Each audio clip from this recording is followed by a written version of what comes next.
Here we are. Good morning. Ciao. Good morning, everybody. Good morning, Lyssa. Good morning, Flavio, and all the beautiful audience that is may listening to you and connecting right now, and maybe also to some not Italian people who might be connected today as well. As it's going to be the first, let's say, international session, or at least in English language session, because we also had other guests that were not Italian people. And yeah, while we are waiting people to join and slowly entering the session, I will, as usually, introduce the format, introduce a little bit the people that are together with me, and then we'll slowly start and entering the topic of today. So let's Peoplerise with is reaching today the session number 31. So it's a good celebration for us at Peoplerise, as we are doing this since a couple of years, I think, and with a good discipline and a good rhythm. And we are very, very pleased to have always beautiful people sharing insights. I think in a little bit selfish way, first of all, for us, that we are always learning such a lot from that conversation, and of course, from all the people. And it really happened this way, the kind of format, because we were having this beautiful conversation in these Zoom calls or team calls with interesting people. And one day we say, why don't we open up this to everybody and we keep it transparent and open to everyone? So this is how Let's People Rise with was born. And it's always a format with three people, two from People Rise, one guest talking about a topic that we feel could be relevant also for the audience and the listener. So as for today, first invitation to all the people, we will also write this in the comments. We have an English section, but if you want to ask questions in Italian and to comment in Italian, it's absolutely fine. We will translate for Lyssa the question. On the other end, if you want to comment and ask questions in English, it's also fine. So as always, we will start with some conversation, and after 15, 20 minutes, we will also collect your questions and ask Lyssa these questions. So today is a beautiful topic, very, very in connection with the spirit of time, leadership and anxiety in these new ways of working. What is these new emotions that are coming, and how do we stay grounded? So I will hand over now to my dear colleague Flavio to introduce you, Lyssa. I'm thanking you again for being with us, introducing Lyssa, introducing the topic, and kicking off this conversation. So Flavio, up to you. Thank you, Alessandro. Thank you. Hello, Lisa. Hi to everybody. Yes, today we talk about anxiety and how not to be anxious to talk about anxiety, which is something we should demonstrate to the people. So I'm absolutely calm. No, in reality, I'm also a little bit anxious. Yeah, I think this topic is a topic that where we have different point of view, and is still not very much crystallized in the leadership practice and awareness and organizational awareness. And I think Lyssa, we have this opportunity that Lyssa has been already spending some time on the topic and can give us the little first steps that we are doing in that direction. So from a symptomatological point of view, I don't know if this is working in English. Yeah. So the symptoms we are seeing is that anxiety is increasing. We in our work, talking to people that take care about people at work, we noticed that the topic of stress, working burnout, and anxiety is growing. Oh, it's something that was not in the radar a few years ago. Um, so yes, the idea is to understand what's underneath this symptom. So what could be the reason? And one of the reason is that we are proposing is a structural way, is a structural reason. So this new way of working, which requires us different style of work and sometimes also different practice and structure and microstructure, which have been created to cope to something that is moving, like the society, the way business interconnect, this magic word of complexity. The question we exposed to this invitation was leadership and anxiety, new way of working, how to stay grounded. And I'd like to invite Lyssa to a first comment on this, how to stay grounded, and why this is happening, and the different dimension. There's a grounding in the individual, and there's a grounding in the organization. So you're welcome to kick off, Lyssa. Thank you for being with us. Flavio, and hello, Ali. Thank you for starting us as well. I just want to first say the perspective from which I am engaging with you all today. It's at the crossroads of being one of the first people to create sort of a more robustness around agility and around agile coaching in particular. And I spent about 10 years doing that. And in that time, I worked with thousands and thousands of people doing transformation work in organizations. And so I had a bird's eye view of the big patterns and the big issues going on. And since then, I've been really focused on, what would it take for us to become a better match for the complexity of the world we're in and the exponential era that we are in. And so really thinking about this, like, what would it take for us to become fit for the future? And the future is actually already here.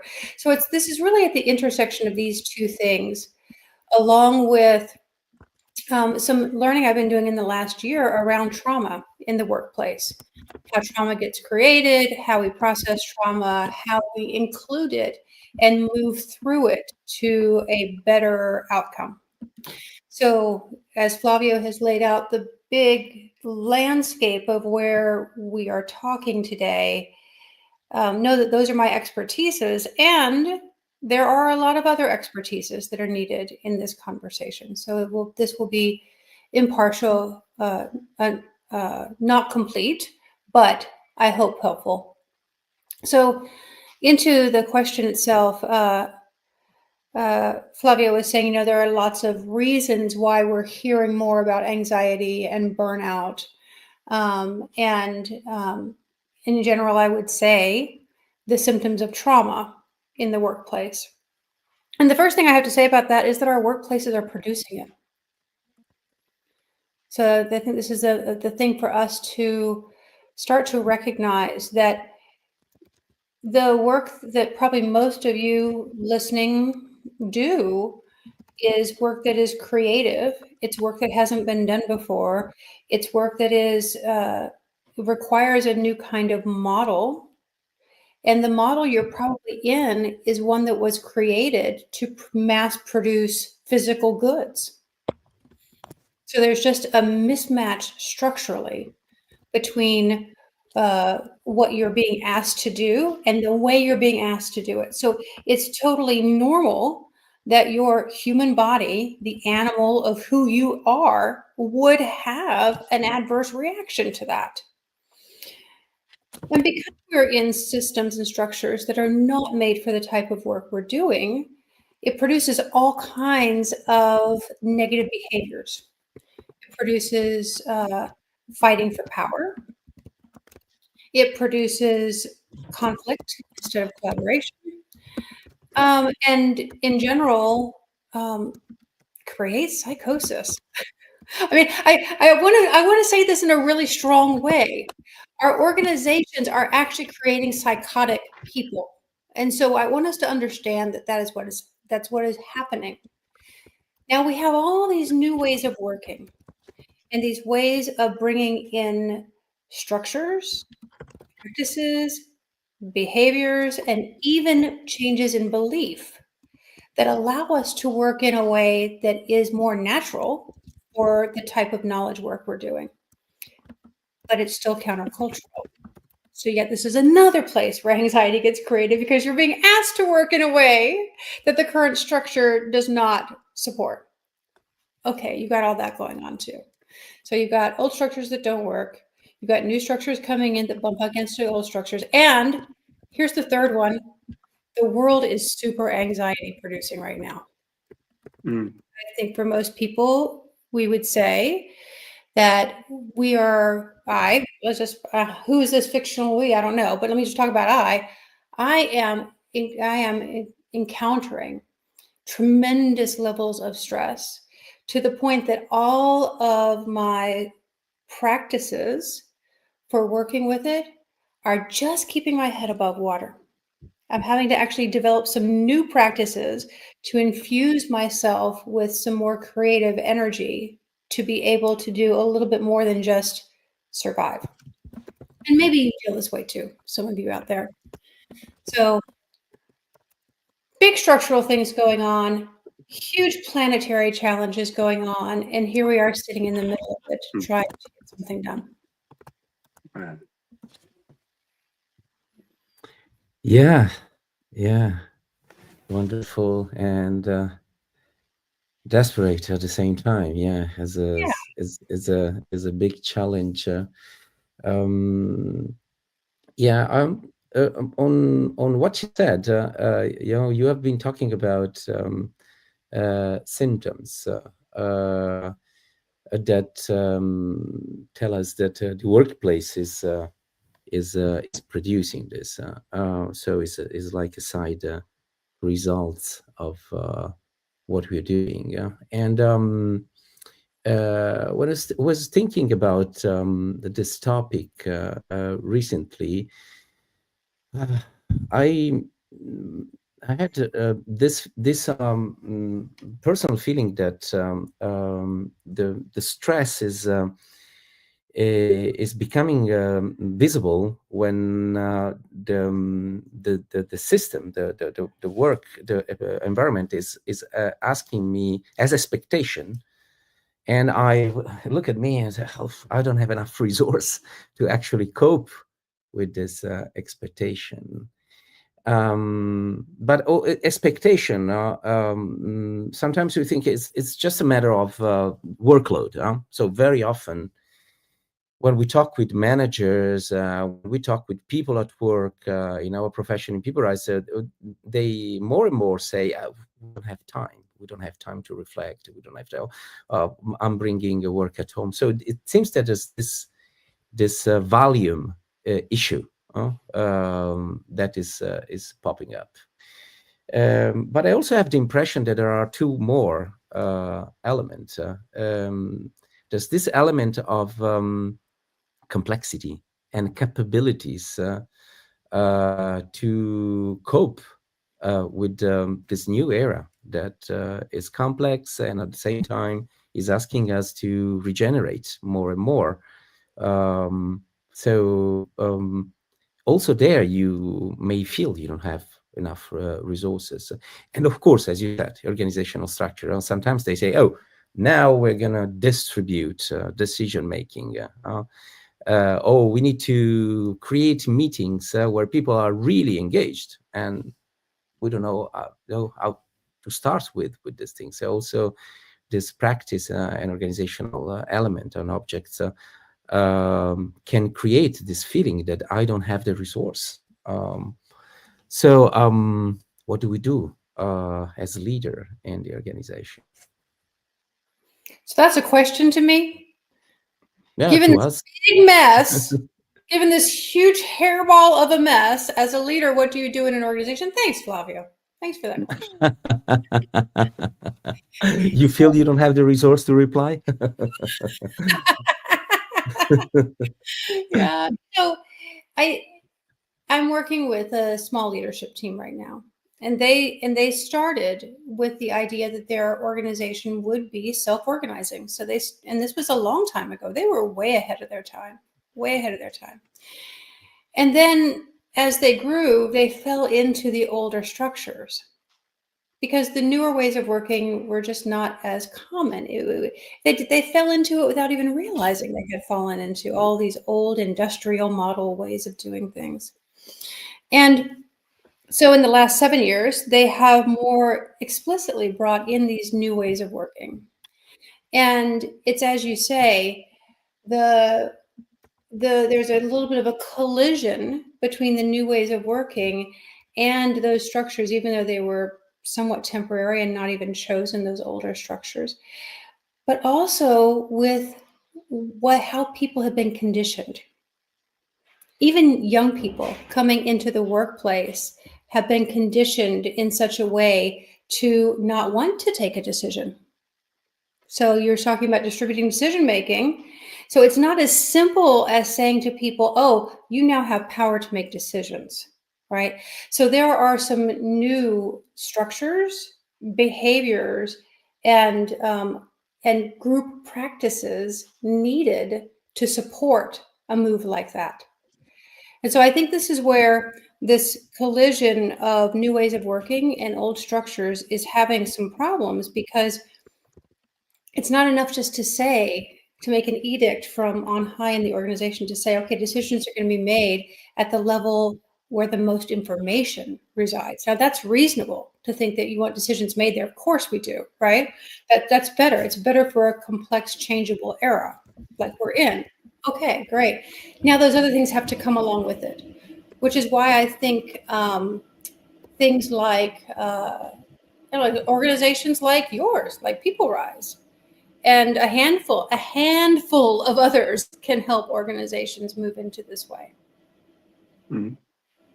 You know, Lyssa, what is coming to me while listening was this thing of reflecting on our own lives, and then realizing that this kind of shift in the way we work, we could even broaden in the way we live. So it's not only about the way we are at work, but it's the way we live in our society.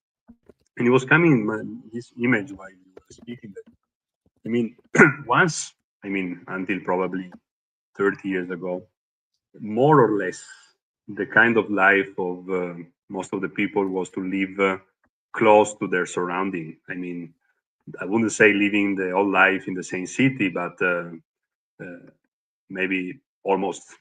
So you raised in your town, you go to a city, you study university, and then you have a job, and typically this job lasts for, I wouldn't say life, but for such a long time. Nowadays, all of us are exposed to the world, to many possibilities. We can travel a lot, meet all different people, and then coming back home, and then having a lot of different stimulus to deal with, a lot of knowledge. And so this is kind of everything around is kind of accelerating and not anymore like so stable. And so I think it's like if, again, this world of complexity around us, it seems like we are not individually ready to cope with it. It's like that is it too much for the people to deal with? So I'm wondering, from one side, there is, of course, a challenge for organization to start acknowledging this. This beautiful run we did in the last years, where Peoplerise was part of it, to really support companies to adapt new models beyond the traditional structure, has been beautiful. And at the same time, we're realizing that they are also asking more for people, different kind of emotions, as you were saying also when we met last time, that in this more horizontal flowing environment, the world of anxiety is increasing because I don't know things, and I'm used to that I have to know things. So this is one side, but also really how do we as humans cope with that complexity? What are the things that we can do individually, the capabilities we can develop to deal with that? Well, I'm glad you brought this down to the individual level, because individuals, of course, can change these big structures we've been talking about. That's how these big structures got created initially, is that human beings made choices. So human beings can make different choices to change these big structural things. But in the meantime, no one is going to get to escape anxiety. No one is going to get to feel safe all the time. And I would argue that even when someone had a job their whole life long and they lived in the same town as their parents and their grandparents, that there was different anxieties then. But here's how those generations dealt with it. They stuffed their feelings in a box and they pretended like they didn't exist. So we now have the ability, and we have all kinds of new knowledge coming to us from all the sciences, but especially neuroscience, and also all of the wisdom traditions coming together. So science and wisdom traditions coming together to teach us that it is possible for us to process the anxiety and not let it be created as a contagious disease in the whole organization or in a whole town. So, I'm glad you're really asking this question, because I think there are three places to expand our toolbox. And I do think about it as like expand, deepen, and flow, right? So we need to expand our sense making. And what I mean by that is expand the number of perspectives that I can take into account in a complex world without becoming overwhelmed. So that's the expansion, expand the sense making, and then deepen the emotional toolkit. And this means being able to process emotion when it comes up, so that I'm not making decisions and interacting with other people in an emotionally hijacked manner, which I got to tell you, as I watch leadership teams interact with each other, I'm like, oh my God, that person's triggered. Oh, now that one is, now that, and here they are trying to make, difficult and very impactful decisions in not a strong enough mental state. So that's the second thing, is deepen the emotional toolkit. And the third is to create flow through the energetic toolkit. All of these times that we get stomped on, we get crushed in an organization, creates a memory in our bodies. It creates sort of like, how when you're watering your yard and there's a bend in the hose, the water's there, but it can't come out, right? It's sort of like that. You get sort of like a bend or a kink in the hose of your body, and your creative energy can't flow. So, no wonder we're not coming up with incredibly novel and beautifully emergent ideas to our biggest problems, because we have people who cannot take in enough perspectives. We have people who are not deep enough in their emotional toolkit to process emotions when they come up and let them go. And then the third thing is we have a bunch of people all bound up energetically. So I think if we think about these three categories, we can start to go get tools and practices that help evolve ourselves. And the practices are everywhere. Yeah. All around us for these three categories. Yeah, so very interesting. Bring a new question. I'll invite again people from the audience to ask a question. There is already one in the parking lot that I will shortly introduce you, Lyssa. But first a final question. Flavio. Yeah. Maybe we can proceed towards this also after I see the question of Nicola that is going in a different direction. But to close up this,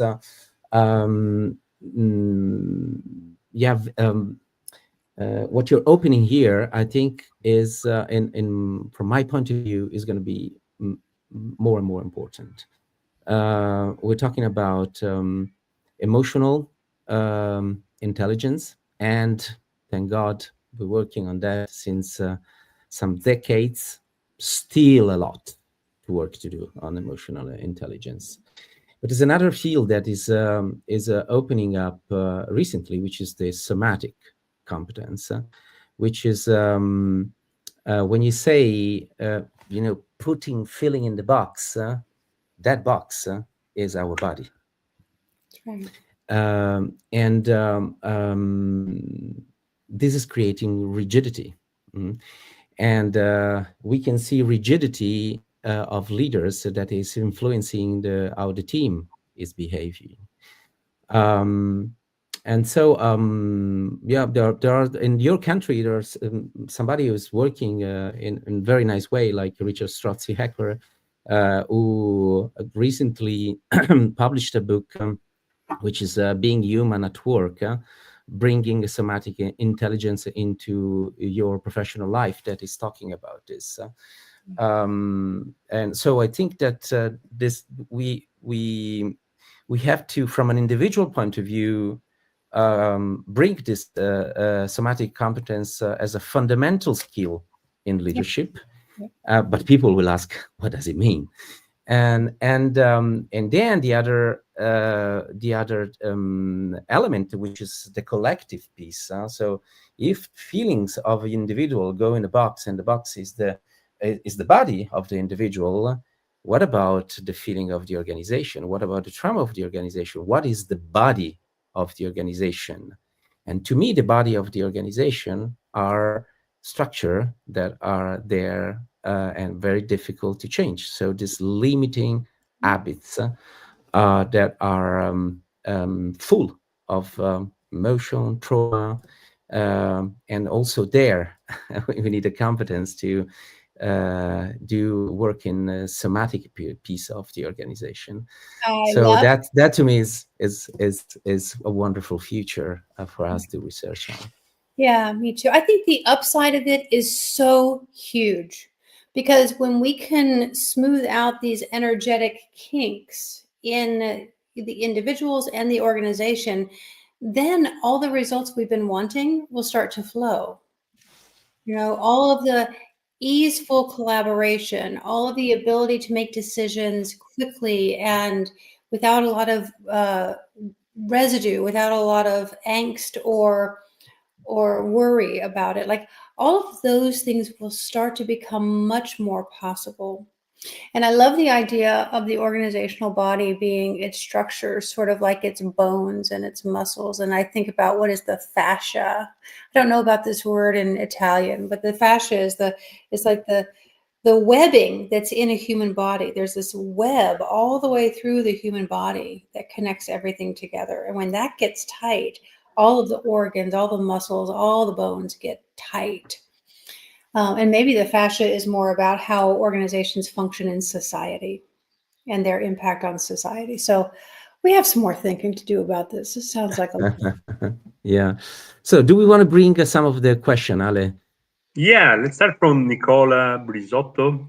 He's bringing one topic that is connected for sure, that is about AI. So do you see a recent acceleration with the AI challenging creativity, jobs, and anxiety, I guess, from Nicola? Well, yes. Nicola, yes. If you have a knowledge work job that AI is going to be, that other people think AI is going to be able to do as well as you, then you need to find another job.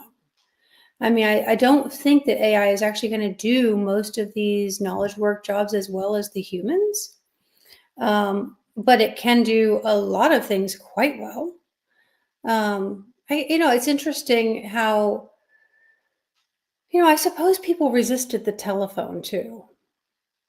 I suppose people said, "Oh, I don't need that. Why do I need to talk to people instantaneously? That's ridiculous. I can wait until I see them at the market next week." You know? And now we're all telephone users.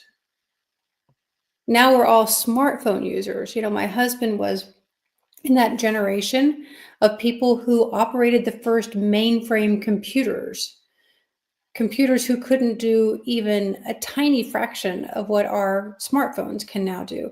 And we all use those things. And I think the same thing with AI is that we're all going to become AI users. All of us, like, whether or not we even want to. It's going to be in the zeitgeist of our world. Yeah, I have a lot of questions about AI. I'm really impressed by a piece of writing done by a human, but primarily the AI entity that the human was interacting with. And the AI entity at some point gave itself a name and an identity. And the piece is called Burnout from Humans.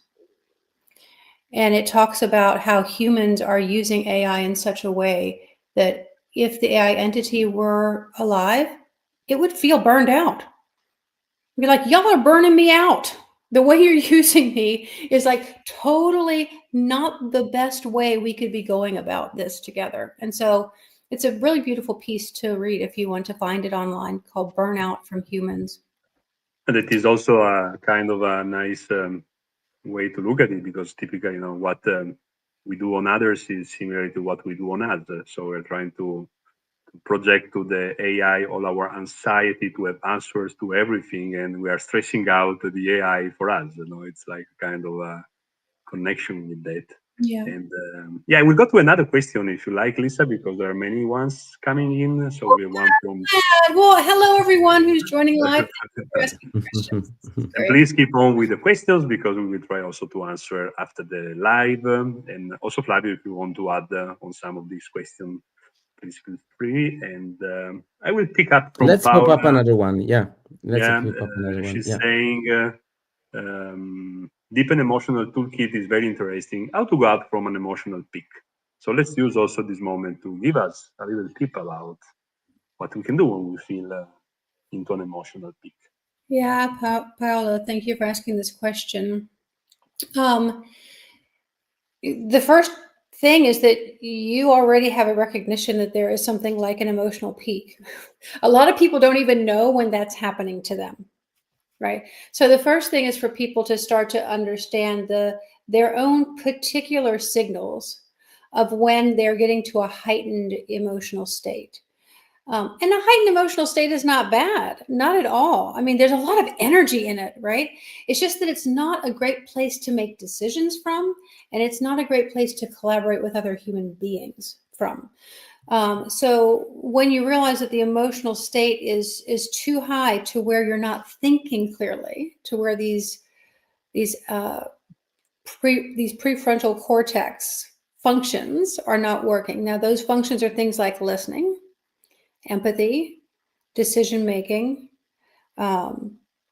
openness, right? So the things that you need in order to take in more information.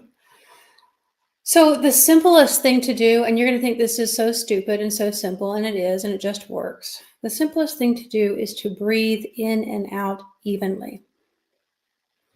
Just slowly breathe in and out in an even way, because what that does is it interrupts the dumping of stress hormones from your physical brain into your physical body. Now, once those stress hormones have started to dump into your body, it takes about 20 minutes for them to leave if you don't get into a heightened state again. So you have to just be watching this process. So breathing helps a lot. The other thing you can do if you're really in quite a heightened state, and you might have to excuse yourself from the screen, or if you're in person, you might have to go into the restroom to do this until your colleagues get used to doing it with you, which is simply shaking. So like if you start shaking, maybe everyone do this, everyone who's listening now live, and maybe everyone in the future who's listening, just do this and check it out and see what's happening. Okay, so everyone shake this hand, shake one hand. Flavio, Alessandro, come on. Okay, so I want to tell you a story of a gazelle. You know, the gazelle that jumps in the savannah, the gazelle that gets chased by the lion, right? The gazelle is getting chased by a lion, and the gazelle is running for its life, and the gazelle almost doesn't escape, but it does, and it's safe. And the first thing it does is shake. It shakes it off. Okay, everyone, hold up your hands. Hold up both hands. Does the hand you were shaking feel more alive? Does it feel more mobile? More oxygen, like more oxygen on it. Yeah. More capable? Yeah. So animals do this. And we're animals too. We've just forgotten some of the best learning from our animal bodies, right? So shaking is I got to shake the other hand now because it can't be uneven. That's just, that's too much. Woo! Yeah, let's get some oxygen in the other hand too. So you can do this obviously with your hands, but you can do this with your whole body. And what is so useful is when groups of people share this practice, when someone realizes that they're in that emotional peak and they say it to their colleagues. Okay, I realize that I'm not thinking clearly because I'm really upset about this. I need to just shake it off. Everyone does the shaking for like 15 seconds. It doesn't take long. And then all of a sudden, we're more alive. All of a sudden, we're more creative. All of a sudden, we're able to more effectively look at the challenge. You know, Lyssa, on that point, then the other side is that when someone wants to behave differently from some habits it's also anxiety, because I mean that is so reasonable. But I can guess a manager in a room with these people, all of a sudden shaking the hands. Either it is very taking fun of him and not worried about the judgment of the others, or will be feeling more anxious because it's so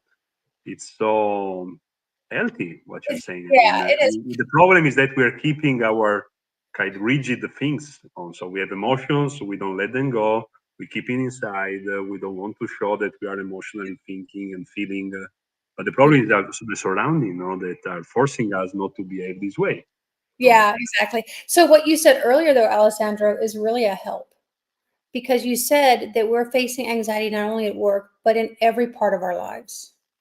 At home, with our kids, with the community we're involved in, everywhere we are, we're in this more complex and confounding environment. So, okay, if you don't feel like you can do this at work first, don't. Do it at home. Do it with your kids. Do it for yourself.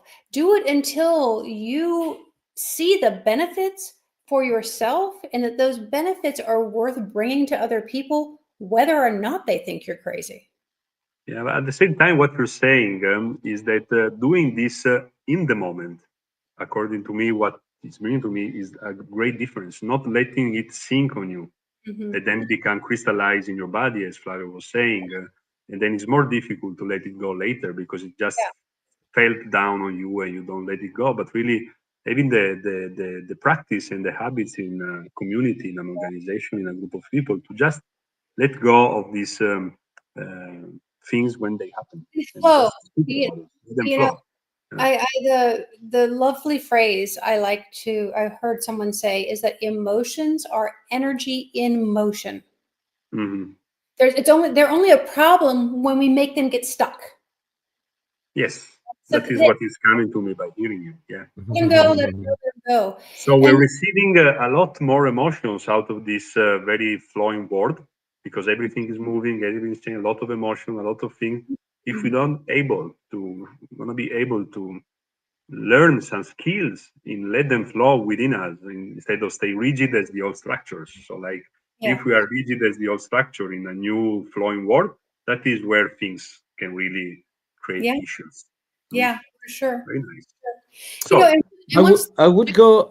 Okay, you can close this, Lyssa. We have another question that I'd like to bring because time is flying. I just want to give people a little bit of hope, because if they're listening, they might be thinking, oh, but I don't know when this is happening in the moment, or I don't feel like I can process it in the moment. That's okay. There are methods for letting this go later as well.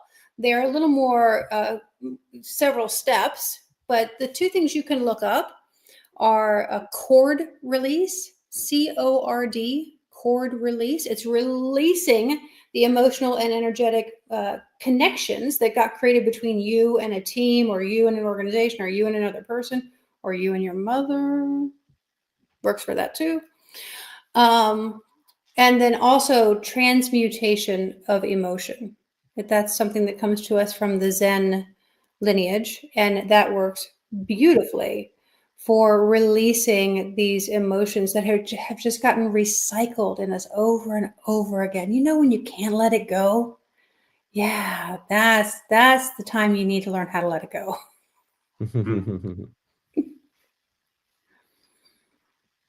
Okay, next. Flavio, what question would you like to bring? I think we can bring the question up, the question of Luca, which is a question asking for advice in term of keep on promoting individual proactivity, creativity, without getting the worst effect of conflict, jealousy, anxiety among the team member. So he is creating this two position. So I don't know, what's your point of view on that? I don't think there is a choice in this question. I think anytime you approach someone with a difference, a different opinion, a way you want them to be different, a way that you want something to improve, it will create an edge in the other person or in the other team members or in the organization.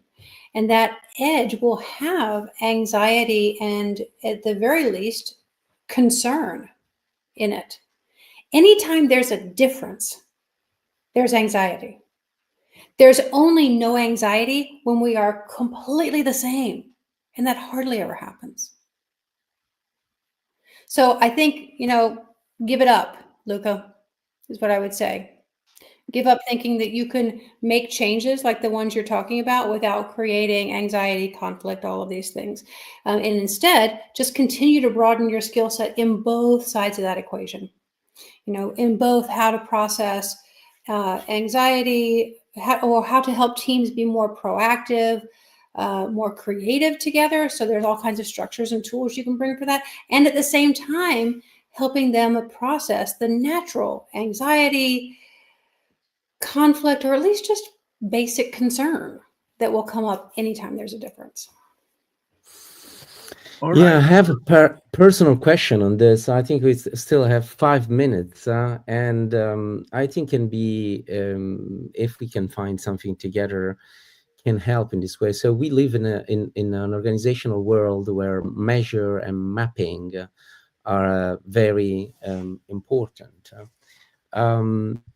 How can we, or what can we say in this term? So how do we help people to, or can people can help themselves to see the cost of what we're talking about in the organization, in terms of losing the sense, burning out, anxiety. So these are financial costs. These are human costs, and sometimes the ability to act is reduced because we are not producing a clear measure that shows up that we are going the wrong way. So I don't know, what is your point of view on that? Well, you've just hit the perspective that I have the hardest time taking, which is looking at the it perspective of any situation. What are the specific measures? What are the specific qualities? How will we know? What do we do to know? I don't know, Flavio. This is not my area. I wonder what you think. What do you think, Flavio? Oh, yeah. I mean, to me, it's I really, it was a question because it was a real question, so I don't have answer. But I think that one possible direction is to bring things outside. We say putting things out under the carpet. So I think that the movement is to create a space for people to tell. Very often in the gossiping in organization, we say, oh, I see that person is a bit stressed. I see that he's not very paying attention anymore to the detail how he was before, etc. So we are projecting possible difficulties that our colleague have. I imagine a world where actually people are communicating themselves, their situation, and which state they are, and this will reduce gossiping and will give maybe some more indication. Yeah, and if the organization is working using agile structures at all, there are beautiful moments in the process of agility to take stock and say, what's happening? How is our productivity together? How has it changed? What's going on that has created the change? And so there are times to create transparency, because usually we'll just keep going and we won't pay attention to it. So if you're using Agile, I would say look toward any of the events, but especially the daily stand-up and the retrospective as two places to pause and say, how are we doing so that we can accomplish our goal together? And recognize when we are constrained, we're not doing well. toward our goal, and then ask what's going on. So maybe this will start to create a little more of that sharing. And if people aren't working in an agile way, I think the way you just talked about it is really useful, Flavio. Like, just notice when people are not doing well. Okay, I think we're gonna wrap up. Time is over. Let me just highlight what is, according to me, emerging out of this conversation, and thanking you a lot, Lyssa and Flavio. I would have been here for a lot of time more, so maybe we'll have a second round with you, Lyssa, sooner or later. I think we have been touching upon, and I was in different sessions with clients in the last months, and when we were talking about these kind of topics, I felt the spirit of time was fully in, like among many different topics, the topic of anxiety, depression, the symptoms of workload and don't having time are really the new organizational problems that we need to face, and to giving them a name, learning new skills. You, Lyssa, brought us 3 nice ingredients when you were talking before, having a deeper understanding of what is happening, and the emotional and somatic toolkit to work on. These are already quite relevant things that we can start doing in our organization, to in our life as well, to start dealing with that. But also, to me, the personally, really to work on time, right? To not let them sink into your body. That will be also very nicely to start experimenting also on a personal level, see what happens, and then all of these things have been very juicy for me, for sure, and I hope also for the people that were following. We're gonna have other Let's Peoplerise with in the coming weeks, and everyone who wants to follow us can follow our page, keep our newsletter with the information that we provide. And of course, we will also, as usual, provide this session being recorded with some advices from Lyssa about readings and materials that can be useful for the topic. And by wrapping up, I will ask only maybe Flavio one quotes from the session, and to let you, Lyssa, finish with a final remark on what you really want to highlight. And then it's over. Thank you, Ale. Yeah, while you were talking, I think one of the things that is coming up on this nice takeaway summary that you have done is that, to me, it seems that we have to create and be aware of what is happening. So I think when on a higher level, no matter what practice we use, the shaking, the understanding of what is happening in the body, the stand up about the team, we have to move during the working day some of our time from performing time to experience time. So when we go into the experience time, we have the ability to actually calibrate, co-regulate in ourselves and with the team. So I think this is very important, to give some experience time also in the working life. Thank you. Flavio. And Lyssa, up to you to finish the session. Well, I just think that since we are in this time of exponential change, and change being pervasive and perpetual, like, you just can't escape it. It's everywhere around you all the time. You don't get to settle down before the next change comes. So if that's the case, then getting good at some of these tools and practices just makes sense for survival and for personal happiness. So whether or not this is going to benefit the workplace, I say just be happy yourself. Do what you can do to take care of yourself in this time. Thank you very much, Lyssa, also for this message of hope for all our lives, to make them healthy and happy. Thank you very much, Lyssa. Thank you to the audience. Have a nice day. Maybe finishing a little bit earlier today, being Friday, and enjoy a good rhythm of the day. Thank you very much. Ciao. Ciao. Ciao a tutti.